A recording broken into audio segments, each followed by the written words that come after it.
Ndaneta nekuchekedzwa nemwana Mkomana baba ipapa ndauya mwana Mkomana mwana wangu ndiwo undipfekedza mazvese baba. Ndanzwa neshungu baba mwana wangu atambura. Ndichipfekedzwa nemwana kubva 2019 ndakangoitawo mwana Mkomana 1. Ndinotora brand Sparks Records.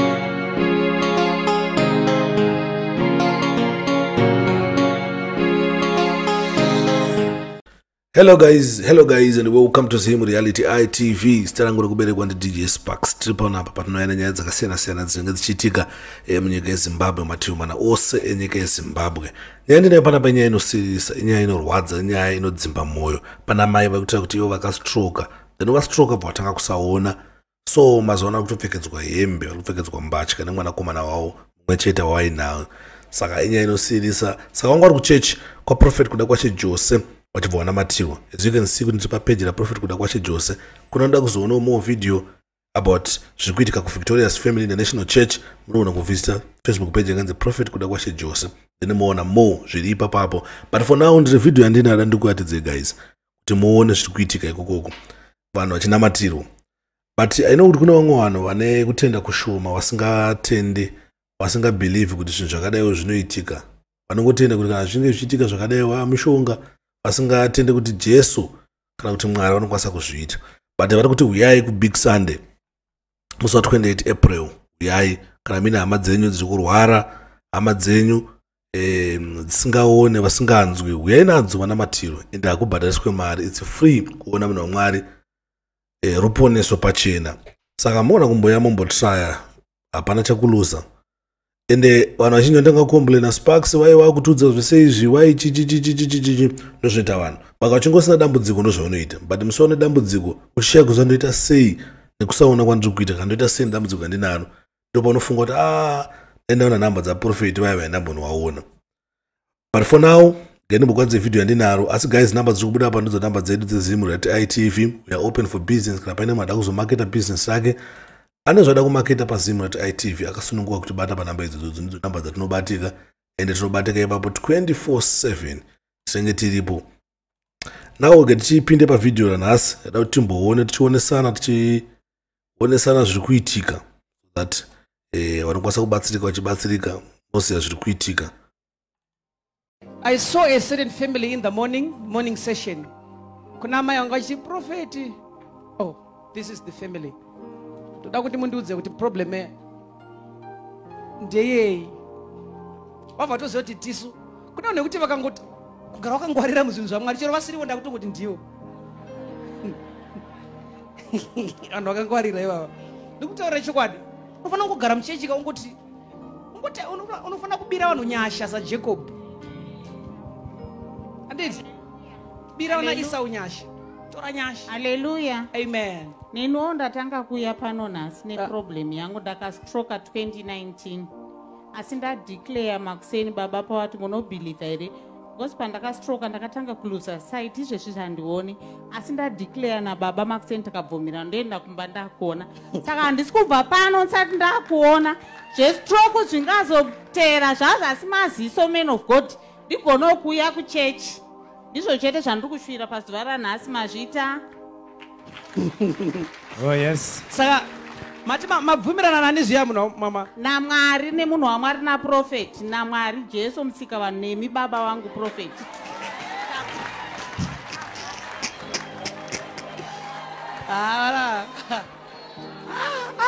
Vanenge vane faith akomana.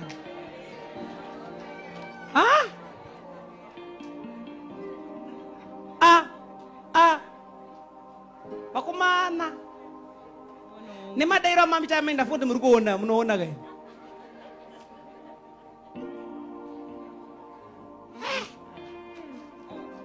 sa munotenda here? Baba wangu ini ndabvira ndatenda makuseni chandinoda kuona ndozve stroke zvinozotera asi nhasi ndaenda kumba ndichiona sezvatawirirana nemi baba naivo Jesu Kristu waNazareta. Nhasi ndiri kuenda kumba ndichiona ndonobikawo ndisingaise mafuta pasi ndigonawo kumona sadza baba zvinozouya asi maziso first baba.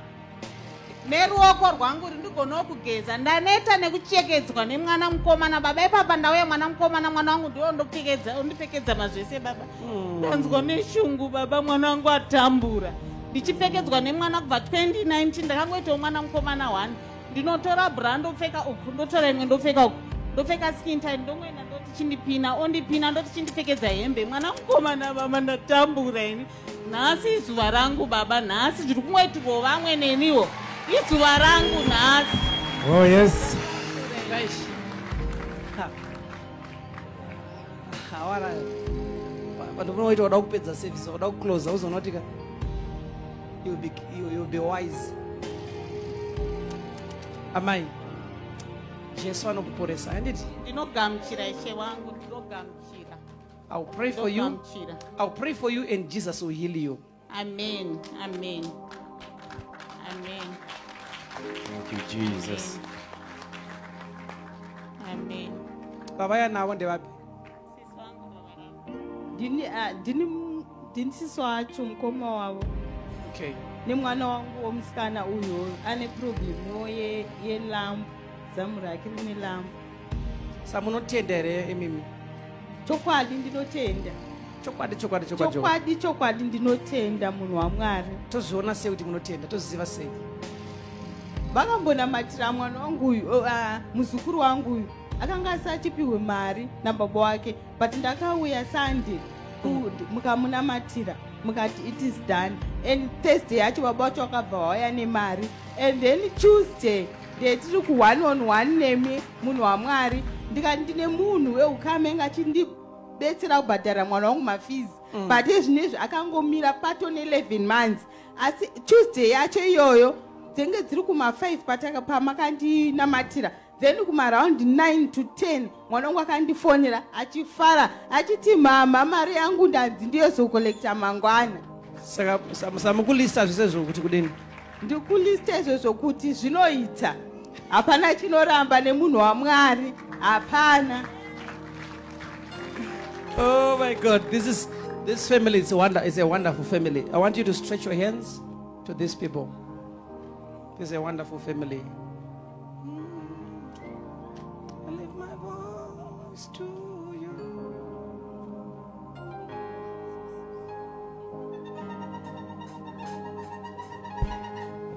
It's to you, awesome God, awesome God.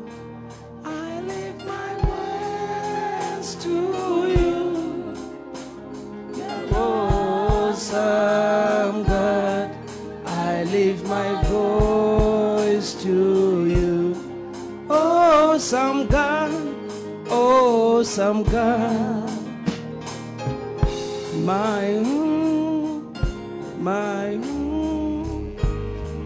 I give to you.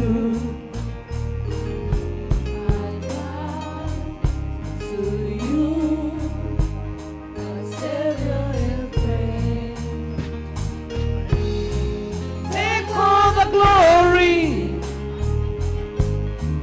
take all the honor. Since I'm a sueño. I live to worship, I live to praise you. I lift my voice to you. Awesome God, I lift my hands to you. Awesome God, awesome God. I lift my voice to you. And awesome God, I lift my hands to you. Awesome God, awesome God. I lift my voice to you. Yeah. Awesome God, I lift my hands to you. Awesome God, awesome God. My voice, my God, I give to you. I bow to you, my Savior.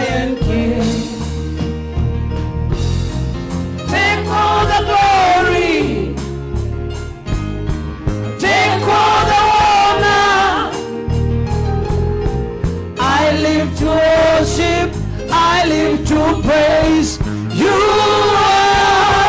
I live my voice to you.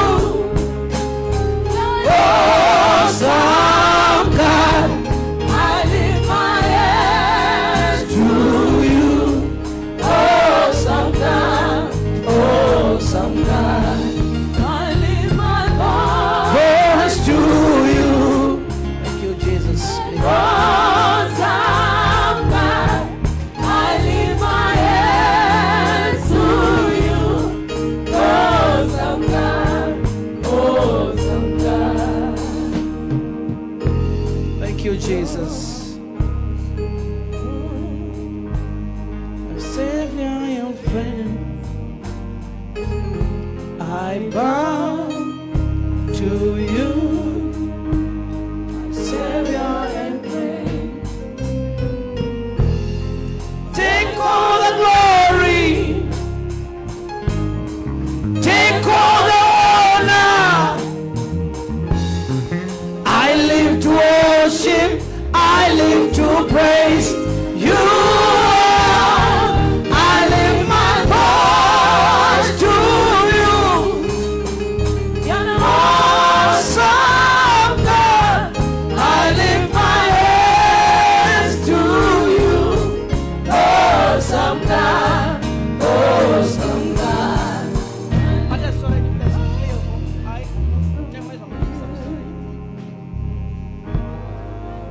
This one again. Two again.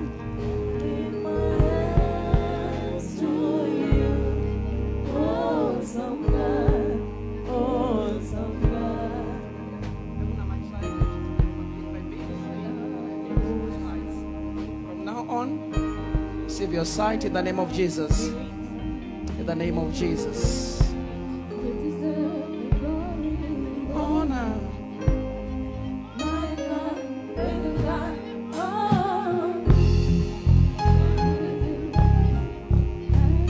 You are healed. Vrema Sointon. Mati.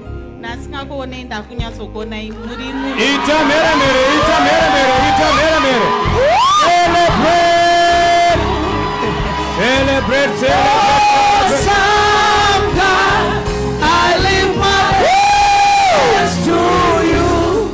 Awesome God, awesome God, I live my voice to you. Awesome God, I live my hands to you. Awesome God, awesome God. Woo! Mukundiona panapa? ndakukonai baba muri mushava nandisingakuzema hamuna kutsvuka musi mutema asi muri pakati nepakati. Open Jesu maoko. My God. Wow, wow. Thank you. Ungakwanisa kuona kuti chinji? Ndikuona mabanana. I think imwe yacho inenge sweet here pasaidi. Isweet ka? Yakanyorwa. Isweet yakanyorwa nzi yogeta. Chokwadi ndandisingambozviona zvese izvi. Mati mama? Ndandisingamboona kana kugona kuverenga chinhu. Ndikutoona pakanzi yogeta. Ameno ndizvo here? Ndizvozvo. Asi ndizvozvo. Ndakuona nemabanana 1, 2, 3, 4. Mabanana mangani 1, 2, 3, 4. Ndizvo? 4, Ndizvozvo. 1, 2, 3, 4, 5. Ndizvozvo. Ni mamwe ari pasi. Awa ndikuona ndakuona. Child of God, please, are you hearing this? Am I? Today we don't have screens, but can you see me? Ndikukuona ishe wangu, baba wangu makapfeka scotch nesheti white nemabhatani egold. Nemabhatani egold. Yes. Kutsoka makapfeka bhutsu white. Microphone yamakabata ndeyered nekepi yered. Yandinayo inini nekepi grey like grey. Hey, vari kuita kutsanangura. Mutu udini wewe? Wewe padhuze family yacho. Tell us. Ndikuda kuti doko. Meya vaka vengwasingatomboona zvekuti ndaisvika kumba kwavo soka ndiri padhoo ndaisvika pakubatikana kuchema achiti ko ndianiko ko ndiani ndimesi ndatozovabundira ndofunga like my sisters you can feel kuti maimunashe ndichisvika padhoo vasingandione vakandishamisa kudai so vasingambondioni kana kundiziya zvairwadza asi ndikutoshamisa apa mukundiona here aiwa ndikukuonai maimuna makaene zvimabereka meno mune chinhu cheblue chamapfeka asi mambenge makapfeka something but maane blue ndikukuonai sisi vangu ndikukuonai maitanyi nekundiinvite kuno sisi vangu dai pasina imi dai izvozvo ndingori blind ndirikumba hembe vakapfeka nderidzwai vakapfeka hembe runi netumabhidzi so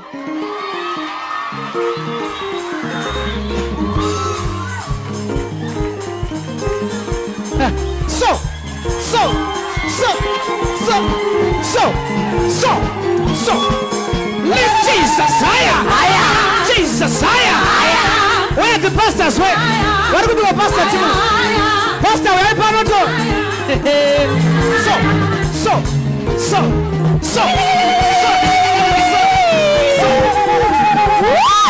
Jesus higher Jesus higher lift Jesus higher Jesus higher lift Jesus higher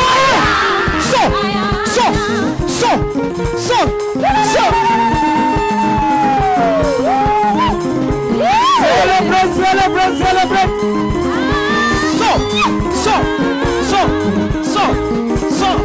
so victorious dance at the top.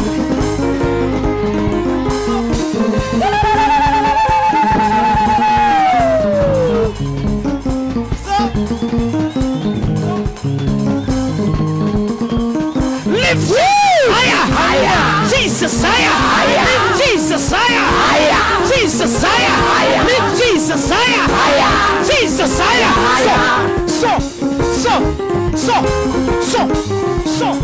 so panari panere tambira Jesu John farira Jesu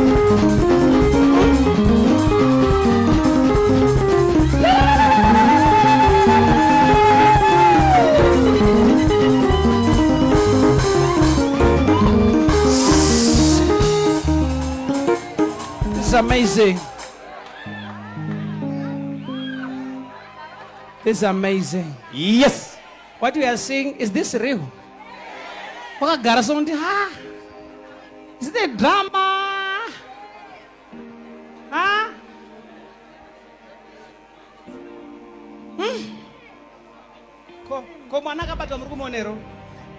Do you see this child? And ukaona vakapfeka hembe white nebhutsu dzakanaka dzine pink. Saka naye baba ndine mubvunzo inini pese pana ndichienda kumadoctors ndichinzi ndine shuga nebp nokuti ndakadonha kambva ndatostroke ndobva nanzi shuga nebp ipapo pana ndichienda madoctors ndichinzi shuga iri kupinda maziso ine makaidzi hakuna zvakadaro baba. Thank you Jesus.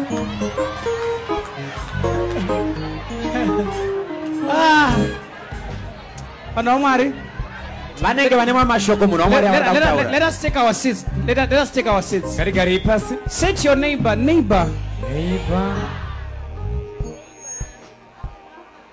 What are you seeing today? What are you seeing today? We give you all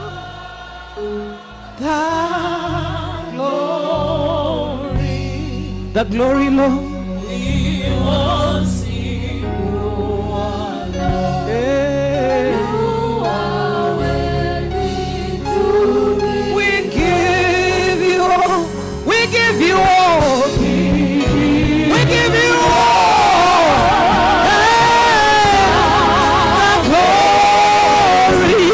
The glory, Lord. We worship you, Lord.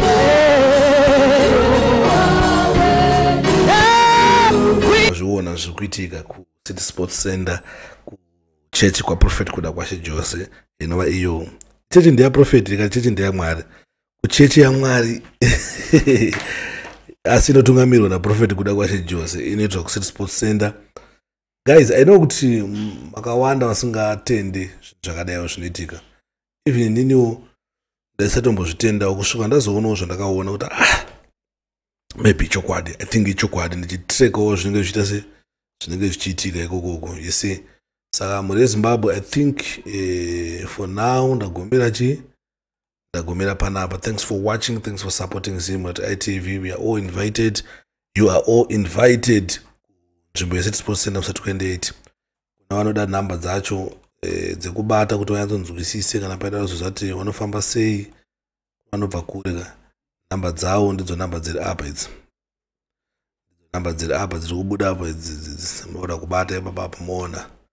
Zvichiitika kana kufollowa Facebook page yawo inova iyo Facebook page irapa yakanzi Prophet kuda kwaShe Jose. Muonawo zvimwe zvakawanda zvinochiitika ikoko. Motipo mafungiro enyu nemaonero enyu about this. Thanks for watching, thanks for supporting Zimu at ITV. Always remember that fear not, sin not, whether you like it or not. Chokwadi ichokwadi. Don't forget to follow Jesus Christ. Saishe na mponesi upenyo wako. Tsvagai Jesu achawanika. Tatende zvangu. Thank you.